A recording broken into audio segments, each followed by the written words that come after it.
Core ಕಮಿಟಿಯ ಸದಸ್ಯರು ಚಿತ್ರದುರ್ಗ ಲೋಕಸಭಾ ಕ್ಷೇತ್ರದ ಜನಪ್ರಿಯ ಸಂಸದರಾದಂತ ಸನ್ಮಾನ್ಯ ಗೋವಿಂದ ಕಾರಜೋಳ ಸಾಹೇಬರು ಮಾತನಾಡಬೇಕು ಅಂತ ಅವರಲ್ಲಿ ಕೇಳ್ತೇನೆ.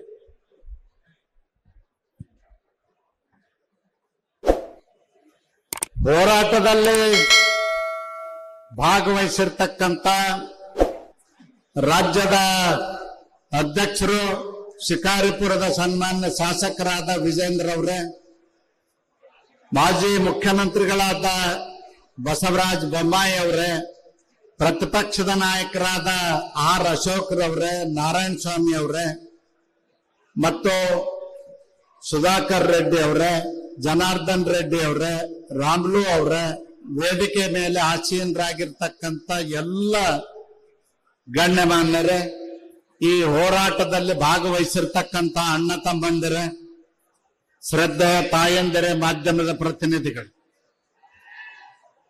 ಸಿದ್ದರಾಮಯ್ಯನವ್ರ ಸರ್ಕಾರ ಯಾವ ಮುಹೂರ್ತದಲ್ಲಿ ವಿಧಾನಸೌಧಕ್ಕೆ ಬಂತೋ ಗೊತ್ತಿಲ್ಲ, ರಾಜ್ಯದಲ್ಲಿ ಭ್ರಷ್ಟಾಚಾರ ಹೆಚ್ಚಾಗಿದೆ, ಅಭಿವೃದ್ಧಿ ಕೆಲಸ ಕಾರ್ಯಗಳಿಲ್ಲ ಮತ್ತು SC ST ಅನುದಾನವನ್ನ ನುಂಗತಕ್ಕಂತ ಕೆಲಸವನ್ನು ಮಾಡ್ತಾ ಇದ್ದಾರೆ.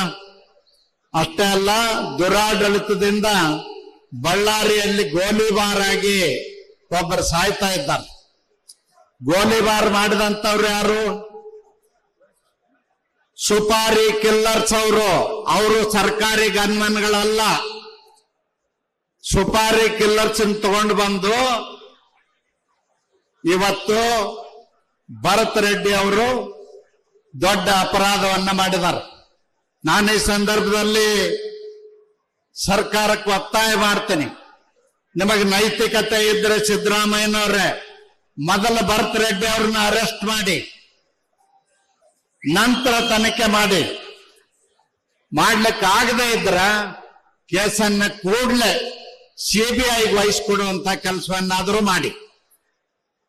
ಕುರ್ಚಿ ಶಾಶ್ವತ ಅಲ್ಲ ಸಿದ್ದರಾಮಯ್ಯನವ್ರೆ.